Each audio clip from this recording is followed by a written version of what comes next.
All right, welcome to the live stream. Lot to talk about today. Have kind of an interesting announcement to make, but I'm going to wait a little bit and do that later when more people are on. We'll take your questions, we'll talk about a bunch of different stuff, and we'll sort of catch up on the insanity that's been going on. I'm getting more and more people emailing me and saying, David, how long can this go on? Rex Tillerson, Trump's Secretary of State, called him a moron, and Trump showed up in Puerto Rico and he insulted Puerto Ricans and he shot paper towel rolls like basketballs and has still accomplished nothing legislatively. This can't really go on that much longer, right? And sadly, I think that we have to be realistic and realize that it can go on for a long time. It can, and it probably will go on for a long time, because when you look at Trump's approval rating, he's still hovering between that 35 and 38% mark, and that is not low enough that Republicans are going to jump ship and say it's time to take down Trump because this is a disaster for everybody, right? And it's really at least until the 2018 election, at which point maybe Democrats could take over either the House or the Senate, although it's by no means guaranteed. Until that point, there's zero chance that with a 35 to 38% approval rating, or even bumping up to 39 or 40% for Donald Trump, that Republicans would move to get him out. I've said before that if Donald Trump's approval rating did drop into the high 20s and maybe stayed there, at that point, depending on what the internals are and how many Republicans disapprove of the job Trump is doing, maybe you would see Republicans merely for self-preservation, not for any moral duty, but because of self-preservation, they might say, hey, Trump's approval rating is going to start hurting my re-election chances unless I get out and denounce what's going on. But that's not happening, right? It is abundantly clear that we have, like we did under the George W. Bush administration, but realistically, it's even more stunning because Trump is so much more incompetent than George W. Bush, which sounds crazy to say. We have a percentage of ideologically committed Trumpists that are going to stick with him, period, right? They're going to stick with him full stop. So I think it's important that we all think about the best way to be activists with Trump in the White House, and it's not all bad. I mean, I've said this before. Trump in the White House might be better for progressives than Trump out and Pence in the White House, for example, than Pence and Trump out and Paul Ryan taking over. I mean, all of these scenarios are arguably worse for progressives because with Trump in the White House with constant scandal, still, the Russian investigations are continuing, and every week we actually learn more, right? The best scenario for progressives might actually be Trump stays in scandal-ridden until 2020. Democrats take over, I don't know, the Senate or House in 2018, and then take over the other one, House or Senate, in 2020, along with the presidency. That might actually be the best hope, because if you do have a Trump impeachment or resignation, you will very quickly get rid of the sort of cartoonish stuff that we're seeing under Trump. And Mike Pence, an ideological right-wing, religious right-winger, will immediately start to make things happen for Republicans. So that is, I think, a concern that we all have to think about, and we're going to talk about it more during the live stream. And if this is your first live stream, welcome. These are actually live unless you're watching a replay. 2 ways to submit questions or comments, which will be read, and I'll answer your questions or react to your comments. Number 1 is using Super Chat. Super Chat is on. It's the $ at the bottom of the chat window within YouTube. Now, YouTube takes 30% of those Super Chat dollars, so you can circumvent that. There's a link in the description for the live stream by going to streamlabs.com/The David Pakman Show. And if you do that, you will be able to also make a contribution, ask a question, make a comment. I will read it, I will react to it, but you will circumvent the 30% that YouTube takes. I think it's just like 2.9% plus 30 cents or something that Streamlabs takes. New members and patrons who sign up during the live stream, I will personally thank you and sing your praises, so please do that. Very, very exciting stuff. That is how the program is funded. That's how we distribute the 200 radio and TV stations around the country. davidpakman.com/membership and patreon.com/davidpakmanshow. And related to this, I do have what I think is a very exciting announcement related to the long-form lectures that I've been doing at Boston College and the possibility of putting those on the internet. I will get to that a little bit later in the stream. And lastly, please don't troll. Obvious trolling and hate will get you banned. Subtle trolling probably won't if it is subtle enough. And the subtlety barometer is mostly up to the moderators, who I have deputized to enforce, I guess, the no obvious trolling and hate. So, okay, will there be repercussions to this Puerto Rico disaster? If you didn't see, there's a clip up on our YouTube channel now from today's broadcast show. Donald Trump showed up in Puerto Rico after having insulted not only the mayor of San Juan, but also Puerto Ricans in general as wanting everything handed to them in hurricane recovery. Trump showed up. And he did a press conference. He's got, I believe it was the mayor of San Juan somewhere off to his left, Melania to his immediate left, and the governor of Puerto Rico to his right. And Trump scolded Puerto Ricans for forcing the United States to spend money on them, said it's fortunately not a real disaster like Katrina, and congratulated, and it's weird to say congratulate, but congratulated the governor of Puerto Rico for the fact that at the time, only 16 people had been confirmed dead. Of course, that number has since more than doubled and maybe increased even more. So absolute and total atrocity. I mean, an abortion of a presidential visit. And at some point, we just have to start wondering really two things. One, is this just sheer stupidity, right? Is it more than just Trump's 71 years of life having been lived as with a philosophy of greed and self-aggrandizement and self-enrichment sort of as the number one value? Right? That could really alter you. And in addition to that, we also have to wonder whether Trump is just genuinely a bad person. And I think all of these are very legitimate questions. And the Puerto Rico trip has only raised more of them, because no matter how insensitive a human being Trump could be, at this point, his staff knows what happens when Trump is allowed to speak publicly. If it was possible to control it, somebody would have Trump under control by now. So I'm increasingly leaning in the directions of early signs of dementia, permanent sleep deprivation. Trump has bragged for decades about only sleeping 4 hours a night. Could be a lie, but if it's true, there could be a persistent state of sleep deprivation that mimics signs of dementia. And he also just could be genuinely a bad person and thinks it's just kind of funny to show up at these things and say whatever, and there's no repercussions ever, right? So that's another factor. People have asked me, do I think that Trump has early onset Alzheimer's? Number one, I don't know if it's early onset when you're 71, but I'm not a doctor, right? I can't analyze that. But we did a big report that went quite viral, 12, 13, or 14 million views between YouTube and Facebook, about the signs, according to medical experts, that Trump is exhibiting. And I think that there are possibilities.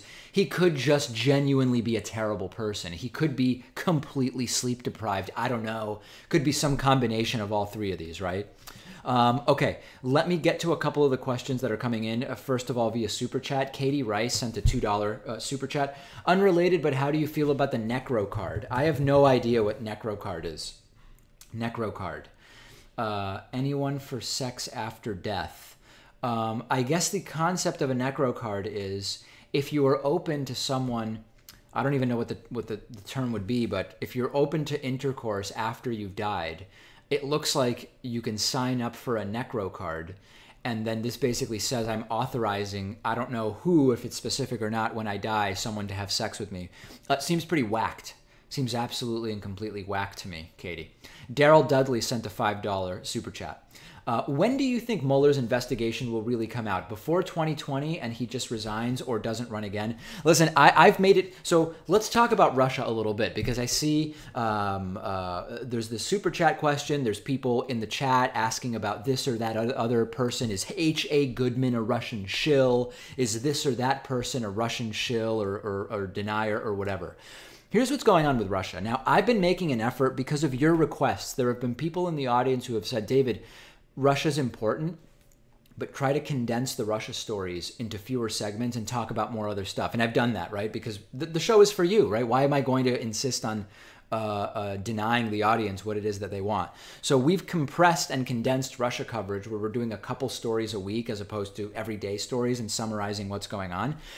Some people think that because Russia has faded into the background of the news cycle because of the hurricanes and the Puerto Rico disaster and tax cuts in North Korea and all this other stuff, that the Russia story is gone. Could not be further from that. Number one, with every week, more and more of that Christopher Steele Russian blackmail dossier is confirmed as true. Okay, that's first and foremost. Number two, no major Russia allegations have been proven false so far. There are as yet unproven Russia allegations. But with time, more and more assertions and allegations are proven to be true, right? So the Russia story is not going away. We have heard from Senator Dick Blumenthal from Connecticut, who would know because he's on the Senate Judiciary Committee, that indictments are forthcoming, 99%, he believes, for both Michael Flynn and Paul Manafort, Trump's former national security advisor and former campaign chairman and manager. And even if that happens, here's the thing. It was, I believe, close to 2 years from the first indictment until Richard Nixon resigned in Watergate during the 1970s. So that's it, right? I mean, it could be a very long time. And I mentioned this on the program earlier this week. I am generally pretty cynical and skeptical that justice will ever be served by any American institution. But for some reason, I have this kind of cautious optimism, and maybe it's just naivete, right? But generally, that's not my thing.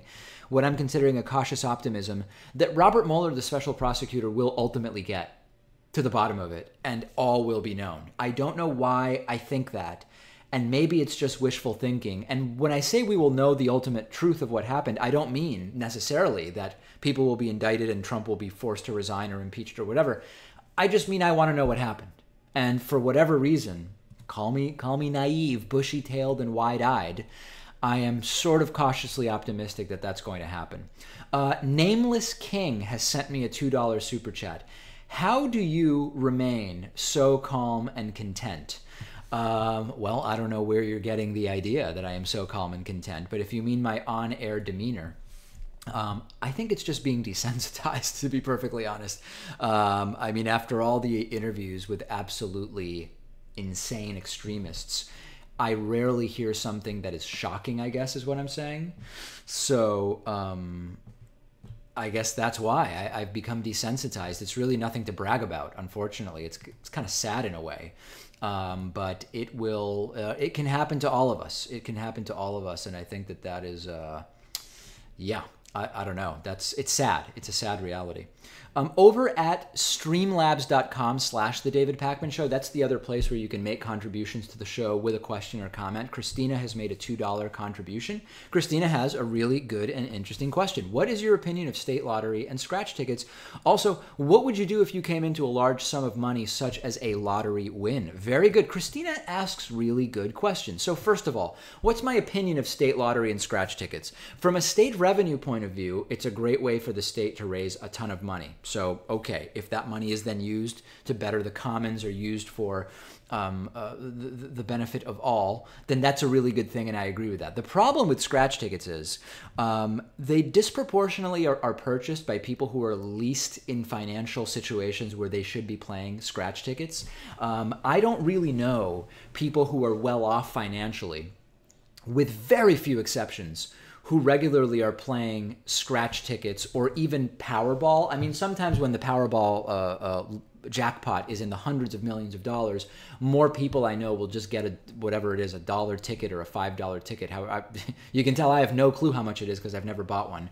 And that's, you're kind of sharing in some public event that everybody's aware of and is receiving news coverage. But I've only ever seen scratch tickets be, by and large, destructive, and at most a small loss, a sort of entertainment loss for people who don't seem to have a gambling problem. So I'm very concerned whenever anybody tells me that they're regularly buying scratch tickets. I think it not necessarily targets, but appeals to people who are already probably should be saving that money. Now, if I came into a large sum of money like a lottery win, I don't know that I would be doing anything that differently. I mean, I think I would put a lot of the money into the program to really like bulking up our staff and improving the program, and putting a lot of money into YouTube and Facebook ads to be able to organically, or not organically, through paid placement, just really grow the audience. And then, I'd travel more, and I would probably invest in some real estate. Maybe both personally and from a sort of real estate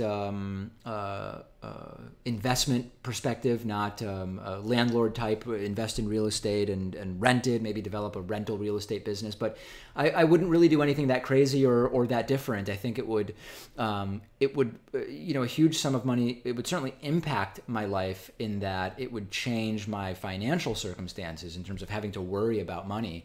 But I'd probably keep hosting the show, maybe just from different and exotic locations from one week to the next. But I'm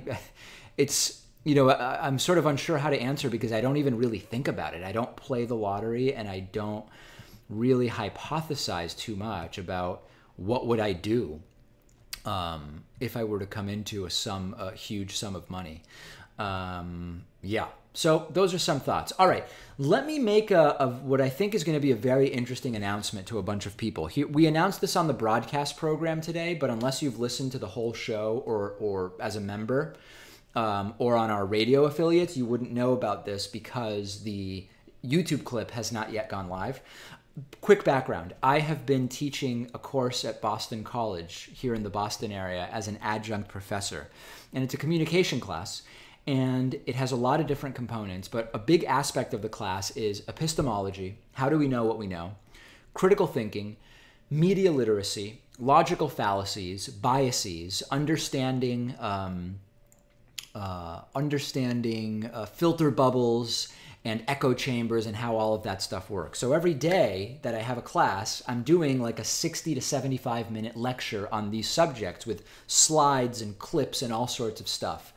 And I started getting some suggestions from people in our audience. Hey, David, why not make those available to everybody? Why not record the classes and make them available to everybody? Well, I didn't want, because it's my first time teaching at the college level, I didn't really feel comfortable recording the lectures because I feel like this is not going to be my best go around, because you're going to improve at something after you've done it the first time. There's probably significant improvement, I would guess, the second and third time that you do it. But I said maybe we could recreate those lectures. I could sort of re-give those lectures standing in front of a whiteboard, or maybe in the studio, or maybe just here, and mix them in with the slides and really edit them together nicely. I proposed this sort of just offhandedly. And the response has been stunning. I mean, just unbelievable response from people who are adjunct professors at other schools and said, David, if I had the tech capabilities that you have, I would love to be doing this. You should definitely do it and put those lectures online. From people who have never gone to college who said, I would be thrilled.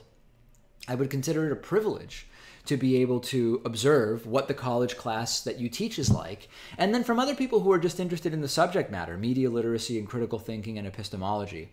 So I've been sort of having internal discussions with our team about these possibilities and talking to a couple of video editors and sort of assessing the amount of work that this would be to put together an entire semester of lectures. And we've decided that we're going to do it, but we're going to do it and tie this into a fundraising goal. And this relates sort of big picture to, the third quarter just ended, the third quarter of 2017, and we are really still being hit incredibly hard by the YouTube advertiser boycott. And this started on March 31st, or basically we noticed it 2 days later on April 2nd of this year. And because of YouTube's demonetization of anything that they consider to be remotely controversial content, we have lost about 85% of our YouTube revenue. And that's revenue that we did depend on. We did and do depend on. Thanks, Casper, by the way, for the contribution. Wanted to make sure you saw your zombie animation. We do depend on that revenue for funding the show, and 85% of it is gone, okay? So one thing we've done is launch a Patreon page, and stunningly, I mean flatteringly, we have surpassed 1,900 individual contributors. Now, doing the math, we have nearly 400,000 YouTube subscribers, right? Which means that currently 0.48% of our YouTube audience are subscribers, or I'm sorry, patrons at patreon.com/DavidPakman Show. So that's a little depressing, but okay, that's fine. We have slowed down, though. We had this big influx of 1,900 patrons. We've gotten as high as close to 2,000.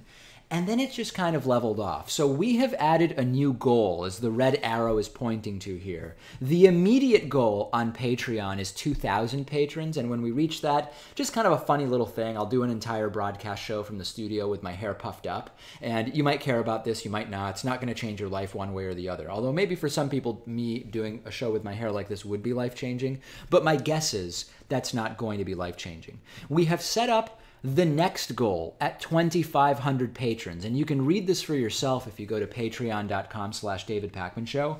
When we reach 2,500 patrons, we will fully produce the entire semester of college courses and put them online. Now, because we are basing this around Patreon, we will first make them available only to patrons, right? So those 2,500 patrons will get access to those lectures first. But I do believe that a lot of what we're doing on the program really is a public service. That's why we pay for the costs of distributing the show to 200 radio and TV stations. So even though the lectures will first be made available to these 2,500 patrons, or however many they are when the lectures are finalized, we will then release them to everybody on YouTube, okay? Because I think that this material really deserves the widest possible audience. So this is a really big thing. This is what we're talking about here, is basically 15 to 20 hours of long-form academic lectures on media literacy and bias,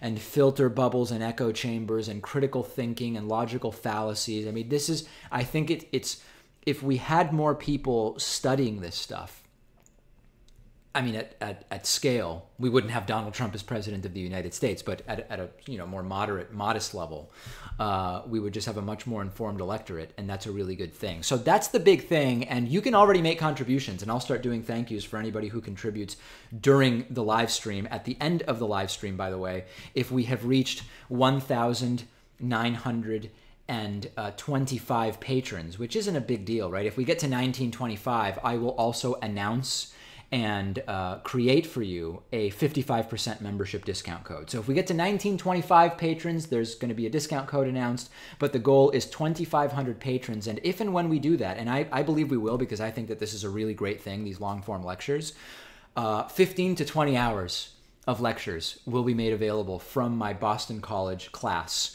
on all of those subjects that I mentioned. Okay, before I start doing thank yous, let's get back to the questions, and we will do super chats first, and then Streamlabs. Then I'll do thank yous, and we'll talk about some other stuff coming up on the show. JHWH Gadol has sent a €2 super chat. 2 months ago, your stream had the same title. That is telling. As I mentioned, we should not assume that this Trump stuff is going to end anytime soon. Cezi Canales has sent a $20 super chat. Thank you so much, Cezi. Cezi saying merely, peace be with you, and I appreciate those sentiments. Thank you very much. Tom Nicolaisen has sent a 20 Norwegian kroner super chat with no question or comment. Thank you very much. I appreciate it. JHWH Gadol sending a second €2 super chat. Updated my pledge to $7 to make up for my expired credit card, I guess is what you mean. Thank you very much. Very much appreciate that. Saucy McSaucer has sent a $10 super chat. I'll admit that I'm not above the YouTube drama. I thought your reply to Sargon's video was lit fam. You cucked him real good.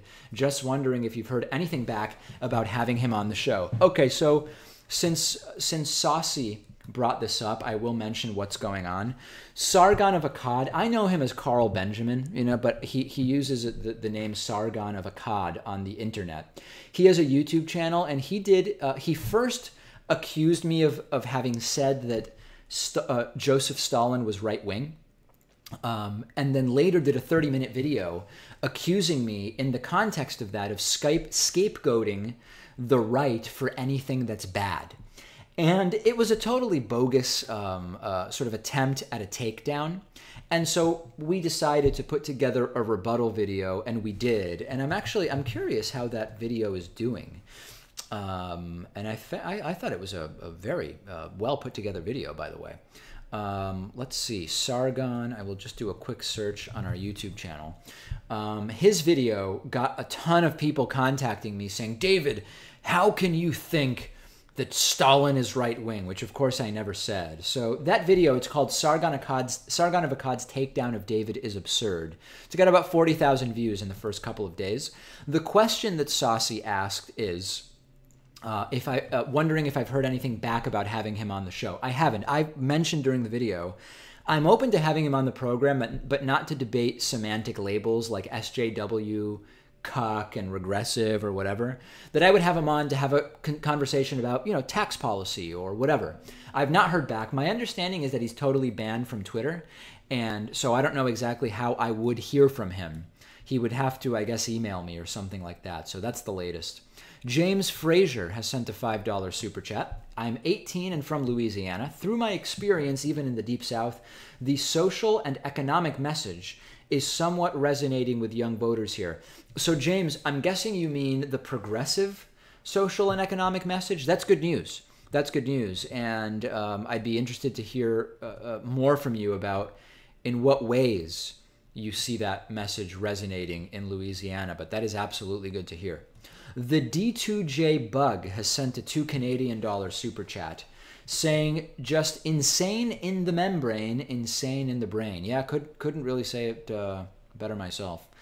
Felipe Garcia has sent a $2 super chat. Could the decision on gerrymandering affect politics? Absolutely. So at the top level, the issues that are sort of the meta issues, not mega, but meta, the overarching issues that I've identified in politics right now are gerrymandering, campaign finance reform and how elections are funded. And more broadly, the way that our election system works, I believe we should have instant runoff voting, ranked choice voting, and that would really allow third parties to make inroads in a much more serious way without people being concerned about helping the other person win by voting third party. So yes, we've done a lot of long form pieces on gerrymandering, and no doubt that would have a major impact on politics and ultimately really in terms of so many different aspects of our day-to-day discussions around politics. If you can change that status quo, that would make a huge difference. Okay, let's go over to Streamlabs. Streamlabs.com/The David Pakman Show is the other place where you can make contributions. Casper has sent a $5.88 Streamlabs comment asking, am I worried about the advent of artificial intelligence?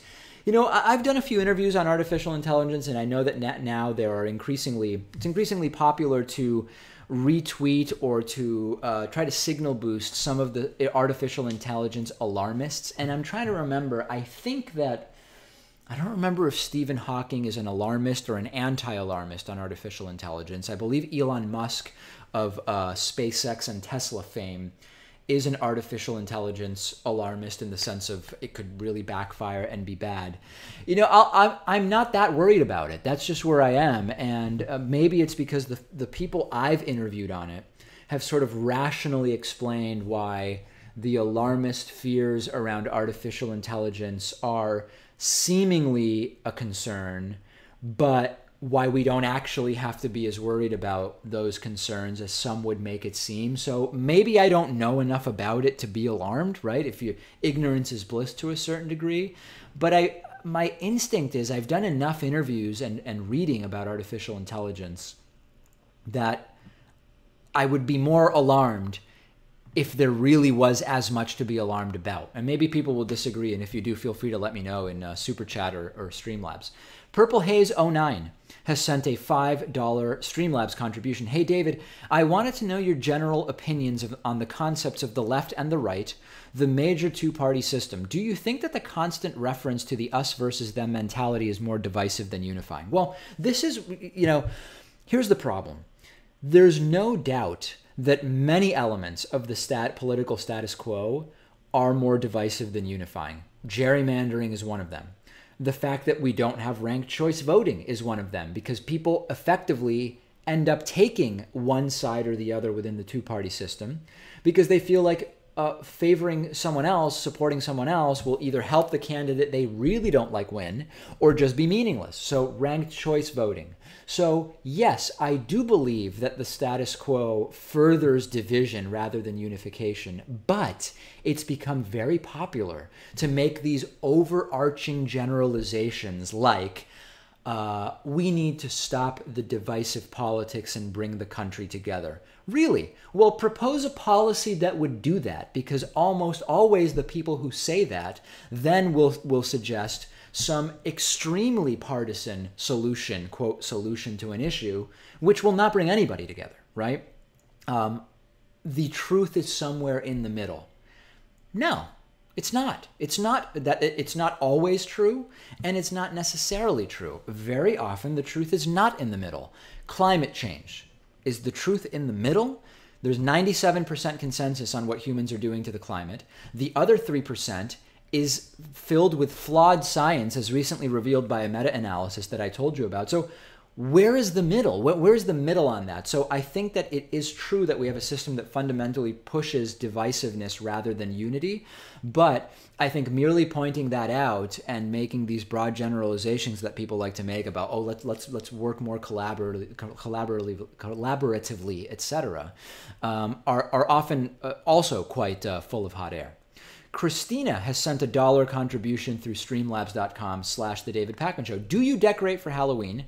Will you be, or do you usually dress up or celebrate Halloween? No, absolutely not. I do not do any Halloween decoration. I will sometimes, being in the Northeast, get a pumpkin. And I will not typically carve the pumpkin. I'll sometimes carve a pumpkin with my little sister, but I will usually make something with pumpkin. So like a couple years ago, I made a huge pumpkin cheesecake. That was my fall/Halloween contribution.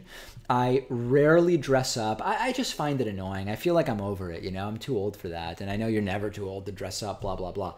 If I'm invited to an actual Halloween party, I will wear a costume. I won't do that thing where I show up with no costume, but it's usually like a wig and sunglasses or something sort of random like that. And I will not, I've not lived anywhere for a long time where there are trick-or-treaters, so I never even have candy to give out because I've lived in apartment buildings or condos for a really long time. So yeah, not boring, sad, but that's the truth. Okay, I announced earlier during the live stream that we are starting a new initiative where once we reach 2,500 Patreon contributors, we will be producing 15 to 20 hours of my Boston College lectures and making those available online. The target is 2,500 donors. This is very egalitarian because each donor, doesn't matter how much you contribute, counts once. It doesn't matter what you donate. We are trying to get to 2,500 patrons. And a few people that I do want to thank who have made new or increased their contributions during the live stream. Sean Egan has made a pledge of $1 a month. Thank you very much. Kirsten Judd has edited their pledge from $5 to $7 per month. Thank you. And Max Key has pledged $2 per month at patreon.com/David Pakman Show. Please get those contributions in. As I mentioned, if we get to 1,925 patrons before the end of the stream, and it can't be a super long stream tonight. I've actually got a travel day tomorrow, and I'll talk a little bit about what's going on. if we can get to 1925, and we're 13 away right now, I will create a 55% membership discount code and announce it to you during the live stream. Now, that's not the only way to support. We do also have membership. This is the #1 funding source for the program. If you sign up at davidpakman.com/membership, you can use the coupon code, as you see here, I voted 17. That'll save you 40%, still get 100% of the benefits. I do want to thank Andrew Casaniti, who has signed up at davidpakman.com/membership, as well as Flory Giffen, Tersha Watson, and Tatiana McGinnis. Thanks to all of you for signing up at davidpakman.com/membership. You all get instant access to the world-famous bonus show. The bonus show is huge. The bonus show is major. So that's a thing, all right? Let's get to some of the other questions that have come up. All questions are welcome, both through Super Chat and through streamlabs.com/The David Pakman Show. JHWH Gadal has sent a €5 Super Chat. Difficult question. Does the idea of American exceptionalism and overboard patriotism prevent a rational debate on how to learn from other countries? Absolutely. Absolutely. I know so many people who I don't associate with too much anymore because I'm just done with it. I feel like I'm too old to surround myself with people who I find have just toxic and destructive political views. I agree that very often I will mention something about, oh, you've never been to Europe? You've got to go to Europe. It's a whole different lifestyle. It's a whole different culture, and the 5 o'clock drink and the relationship to work is different, and vacation time and family. Oh yeah, they're just so lazy over there. I mean, you hear in France they work in 28, 32 hours a week now or whatever. You're absolutely right. It is the overboard pseudo-patriotism, they call it patriotism, is really a conversation stopper. The Preaching Show has sent a $2 super chat. If net neutrality goes, what can people do? Well, I would encourage people to get involved before it goes. Because if it goes, your ability to do things about it could potentially be limited by virtue of net neutrality going, okay? So I don't know. I actually don't have sort of an action plan if net neutrality goes, but it may go. There are many people who are trying to get it to go at this point. And I mean, it's bad. It's bad, and I wish I had some kind of solution. Tommaso Pinkerton has sent a $3.50 contribution via Super Chat. No question or comment. Thanks very much, Tommaso. Appreciate it. And then over at streamlabs.com/The David Pakman Show, I've received a $1 contribution from Purple Haze 09, who says, P.S. had a new job interview today. Hopefully a pay raise will allow me to afford a regular subscription. Fingers crossed. Well, good luck, and I hope you do get the job, Purple Haze, regardless of whether you increase your contribution to the show. And yeah, I've said this before. I've actually said this many times.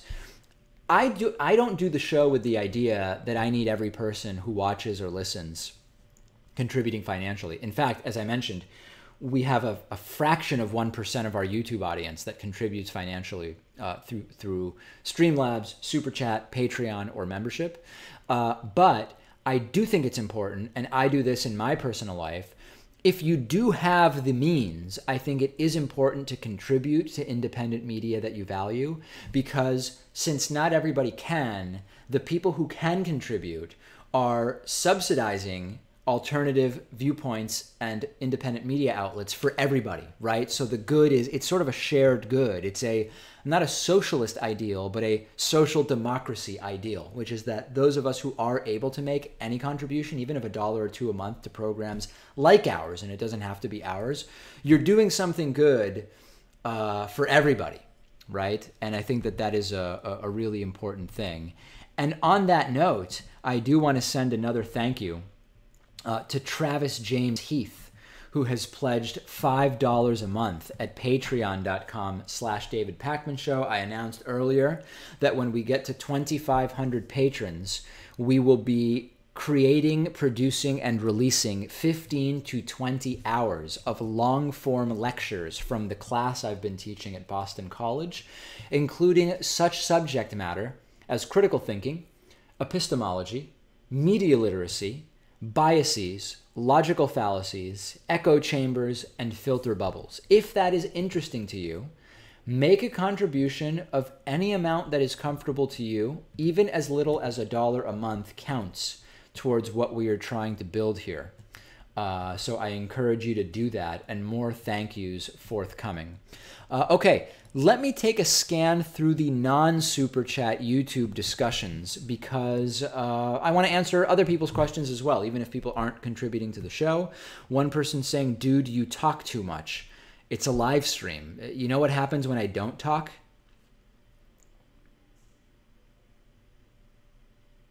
Yeah, it gets really weird. Like, what are we doing? Just watching me sit at a computer and microphone? That's really, really weird. Let's see. What else do we have here? In Luxembourg, we only have 25 days of holiday. If you're talking about 25 working days, that is way more than the average worker gets in the United States. That is 5 paid weeks of vacation. And most people don't get that here in the United States. Do you think Russia is using YouTube to do propaganda like H.A. Goodman's channel? I have no idea what H.A. Goodman's funding sources are. I couldn't speak to that, but I think that Russia has been using Twitter and has been using Facebook. It would be weird if Russia wasn't also using YouTube to some degree. A lot of people talking about the entire Sargon of Akkad debate. Not much that I have to say about that. Let's see. What do I think will bring Trump down? Obstruction or money laundering? You know, from what I've been seeing from Robert Mueller, the hiring of attorneys who are well-versed in financial-related crimes, and the types of questions that seem to be asked of people involved, I think that the financial side of it potentially has more potential to bring Trump down. Obstruction of justice is pretty difficult to prove. Not as difficult as, employment discrimination, but I think that it is that is potentially the way to go. Let's see what else we've have here. Maybe one day David Pakman would do an interview with Christian Picciolini. I don't know who that is, but sure, I'd be open to checking that out. Some of the questions and comments from the general chat. Always good to see what people are saying. Actual Justice Warrior has sent a $20 super chat. Should we ignore alt-right trolls to protest statues of a Jewish Confederate named Judah Benjamin, vice to Prez J. Davis? I don't know what that means. They say Jews fought for South, had higher percentage of slaves, very involved in the white and black slave trade. I'm not sure what the question is. Should we ignore alt-right troll to protest statue of a Jewish Confederate named Judah Benjamin, vice to President J. Davis? Oh, okay, I see what you're saying. I still don't know what the question is, but I'm sorry, I'm just not. If somebody can maybe restate that, but I'm doing my best. I can't understand that. The Preaching Show has sent a $2 super chat. What could be done if the Sinclair merger happens? Move your dollars to independent media. I don't know what else to say. I'm sort of at a loss there. Paul Triddlewitz has sent a $2 super chat saying just thanks. Well, thank you for the contribution, Paul. Appreciate it. Travis the Human has sent a $5 super chat. I just found out that Diane Russell will be running for governor of Maine. She supported Bernie and helped legal marijuana here. She is not LePage. I did not know that. Diane Russell, Maine governor. That's interesting. I've been making an effort to really talk to the audience about races that you can get involved in, because that it's just what we have to do. It's just what we have to do, and that is the good news, and we will talk about that. Dbark04, $2 super chat. Where did you and Pat meet? Grindr? Grindr, of course, a gay dating app, which doesn't make a lot of sense since neither Pat or I are gay. But yes, we did meet on Grindr, even though we're both heterosexual. No, I met Pat because Pat started as an intern with the David Pakman Show. Very clever question, though. Very, very clever question. On streamlabs.com/The David Pakman Show. Let's see. Who do we have here? Ironic Cat has sent a $2 Streamlabs contribution. Just got off the phone with a Republican politician. He spoke lovingly about his support of populist ideals and then pivots to put Trump on a pedestal for the supposed populist platform. How do we cut through the haze and unite about the issues? If I knew the answer to that, I would have already told you. But I would encourage you to check out the interview I did some time ago with Federico Finkelstein, a fellow Argentinian, about populism is not one thing, right? You have left-wing populism and you have right-wing populism. And Donald Trump has populist rhetoric, but really it's all under the guise of a more authoritarian right-wing type of populism. And listen, since he's become president, what populist things has Donald Trump actually done? Hard to really name any. Let's do some thank yous. I mentioned that once we reach 2,500 Patreon contributors, I am going to, with our team, produce and create 15 to 20 hours of long-form lectures based on the material from my Boston College course, okay, when we get to 2,500 patrons. The goal for this evening is 1,925 patrons, and we're making headway. Luke Barnard has made a pledge of $5 a month. Rafael de la Torre has made a pledge of $2 a month. And Ethan Andrade, I don't know how to pronounce that last name, has pledged $5 per month. That puts us at 1,916 patrons right now. If we get just nine more, if we get to 1925, I will create and release a 55% discount code for membership. And then anybody who wants a 55% off membership can sign up for it. But it'll be our little secret. I won't announce it anywhere else. Just 9 more patrons, and we will do that. And I think that will be exciting for a lot of people. Paul Trittlewitz has sent a $2 super chat following up just for saying the name perfectly pronounced. Paul Trittlewitz. Yeah. I don't know how else you would pronounce that, Paul. If people have been mispronouncing that, I would love to know more about that, because it's not making a lot of sense to me. I don't know how somebody could mispronounce a name so obvious as Trittlewitz. Okay, so let me talk a little bit about what is upcoming on the David Pakman Show. We are off on Friday. So Monday is the federal holiday, Columbus Day. It's a horrible federal holiday in the sense that it really whitewashes some really horrible history of the United States, but it is a federal holiday. And because I believe that it is important to do more than just what is the common thing in the United States of, you get 6 vacation days or 10 vacation days. We try to actually provide vacation so staff can take time off. So we are off on Monday, and we are piggybacking on the 3-day weekend, particularly because I have to travel to a wedding in Arizona, by also taking Friday off. So no new show on Friday, no new show on Monday. And thus, tomorrow's show, the Thursday show, is going to be like a Friday show in the sense that we will be doing a classic interview, we will be taking live phone calls, we will be answering audience questions. So for people who are not just YouTube subscribers, but also are watching on TV or DirecTV or listening on the radio or listening to the full podcast, tomorrow's program might be confusing because it will be like a Friday show, even though it won't actually be Friday. Now,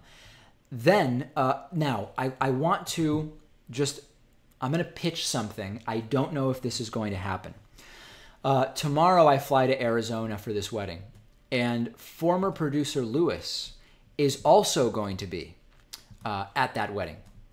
And I am getting picked up at the airport by producer Lewis and another friend or two of ours. So what if during the drive to where the wedding is going to be, I streamed live from the car and interviewed former producer Lewis about what he is up to? It is unpredictable what sort of internet connection I would have. It is unpredictable whether Lewis would even have anything to say. But is that something that would be interesting to people? Because I think it might be interesting to figure out what it is that producer Lewis has been up to. So I'm just going to pitch that. And maybe, you know what? If we get to the 1,925 Patreon contributors tonight, then I will really make an effort to get that done, technology and internet connection allowing tomorrow. Okay, so 1925 patrons will get us a 55% membership discount code, and I will attempt to interview Lewis live tomorrow, and that would probably be around 5 or 6 Eastern time, I think.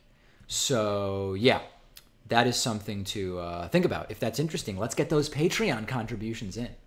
Okay, JHWH Gadol has sent another super chat for €2, saying, I listened to your show during morning work. Love it. Well, thank you. Thank you very much. The Preaching Show with a $2 super chat. What do you think the is that future of LGBT rights? Well, worldwide, we need to see more legalization of same-sex marriage. In the United States and worldwide, we need to see sexual orientation added as a protected class, right? In a lot of states in the United States, you can still be fired for your sexual orientation, even though you're allowed to marry whoever you want in all 50 states at this point. You can still be fired for your actual or perceived, which is an important part of it, sexual orientation. So I think in the United States, that's the next front on LGBT rights. Jamal Swift sent a $10 super chat. I'm just tuning in, so sorry if you talked about this topic before. How do you think the Catalonian independence will affect the European Union? I don't know. I'm not actually sure. I've got a lot of contacts in Spain because my dad's wife is in Spain, so I've got quite a bit of family there. And even some of my Argentinian family, there's one little wing of it that lives in Spain. So I'm in touch with them, and I'm trying to figure that out myself, Jamal. I mean, I think there's no question that it will affect the European Union. It will probably also bolster other independence type movements, and that's something else to consider. But I will follow up on that. We've been talking about what's going on in Catalonia a little bit, and I will follow up with you on that probably when we're back. Chad Curtis with a $5 super chat for providing well-made, logical, and unbiased content. Well, thanks very much, Chad. Appreciate that. James Frazier with a $5 super chat. How do you think Democrats can appeal to Southern voters? I know people here, and there is some progressive agreement if you poke enough. Love to talk more. Yeah, so I think, it's different on every issue, right? But I've been talking about this for some time. I think the general approach to appealing to Southern voters, to conservative voters, whatever, it needs to be different than how we appeal to left-wing voters. So, for example, with climate change, the way to appeal to the left is you just explain, hey, here's the scientific consensus. It's not good what we're doing. Let's do something else. That's it, right? The left gets it. The right, not so much. So I think the right, you need to use arguments more along, if you can find a morality argument, like what we are doing is immoral to the planet and it's immoral to future generations or whatever, national security, fiscal conservatism, I don't know. I mean, I think you have to analyze it issue by issue. But it has to be a totally different approach. Beating Southern voters with facts over the head is not going to make them vote for Bernie all of a sudden. The Preaching Show has sent a $2 super chat. If net neutrality goes, could it be reinstated? Absolutely. Oh, absolutely. I mean, there could be damage done that you can't undo, right? I mean, during the time that net neutrality could be eliminated, damage can be done that is not undoable, but it can, of course, be reinstated in the future. Okay. Christina has sent a $1 Streamlabs contribution at streamlabs.com/The David Pakman Show. Yes, I miss Lewis so much. That is a vote in favor of a live interview with producer Lewis tomorrow from Arizona. All right. Alander, I'm not sure how to pronounce that, has sent a $2 Streamlabs contribution. Love your show. Greetings from Helsinki, Finland. Very much interested in visiting Helsinki. I mean, I've been hearing about this trip that people like doing now, where you fly into Helsinki and you do some tourism there.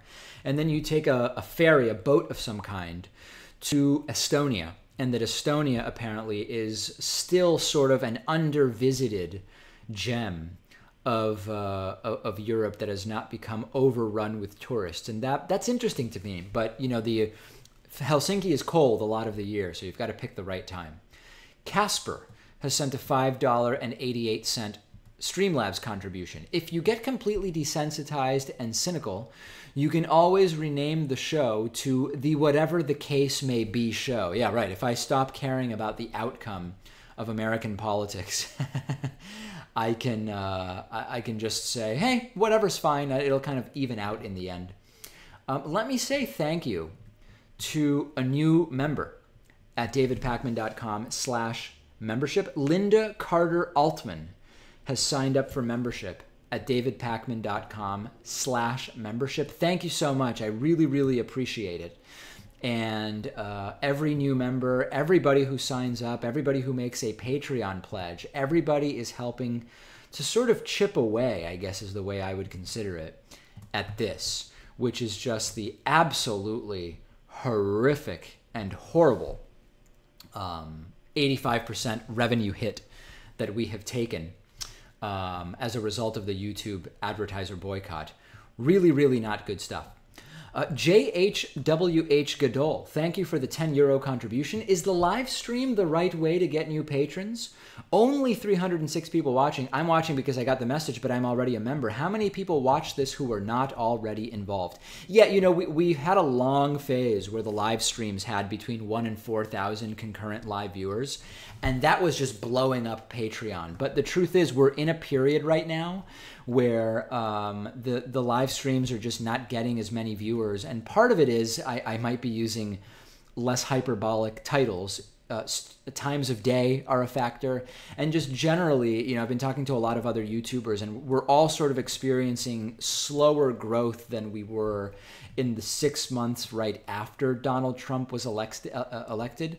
So, yeah, I mean, there's no, we take an all of the above approach, but what I will say is I am perpetually interested in new ideas from the audience about how to continue growing the financial base of support from for the program, because why would I limit myself if there are other ways that we could be talking about Patreon or whatever else? By all means, let's do it. Streamlabs.com/The David Pakman Show. Christina sending a $1 contribution. When was the last time you were disappointed by something you had been previously excited about? There's a lot of little examples. I mean, I remember, for example, I knew very little about London when I visited last December, and one of the things that I planned to do while there was visit Shakespeare's Globe Theatre, and I thought it was actually a really old theater. And upon arrival, I found out that it was a brand new recreation of a really old Shakespearean theater. So that kind of bummed me out.